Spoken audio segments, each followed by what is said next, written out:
बिस्मिल्लाहिर्रहमानिर्रहीम। अस्सलाम वालेकुम रहमतुल्लाहि व बरकातुहू। सवाल भेजने वाले भाई का नाम है मोहम्मद तारिक महमूद, जर्मनी से सवाल करते हैं। कहते हैं कि अल्लाह ताला ने मुझे बेटा दिया है, मैं उस बेटे का नाम मोहम्मद सुबहान रखा है।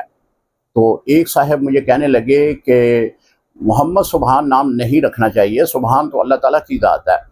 तो इसके बारे में वजाहत बयान कर दें। मुहतरम, अल्लाह ताला के सफ़ाती नामों में से कोई भी नाम आप रख सकते हैं, लेकिन 7 नाम अल्लाह के ख़ास हैं। उनके साथ आप अबद का लफ्ज़ लगाकर आप रख सकते हैं। उसमें रहमान है, कुद्दूस है, कय्यूम है, खालिक है, राज़िक है, रज़ाक है। ये 7 नाम हैं। इन 7 नामों के इब्तदा में अबद लगाएं तो फिर आप रख सकते हैं। अगर इन नामों को ही सिर्फ रखा जाए तो ये शरई तौर पर जायज़ नहीं है। अगर कोई अबद का लफ्ज़ साथ लगा देता है, मसलन अब्दुल कय्यूम रखता है, शरई तौर पर जायज़ है। लेकिन अब पुकारने में एहतियात करनी होगी। बच्चे को आप कय्यूम नहीं कहेंगे बल्कि अब्दुल कय्यूम कहेंगे। मुकम्मल नाम जो है वो पुकारा जाएगा। हम अपने बच्चों का नाम रखते हैं अब्दुल्ला।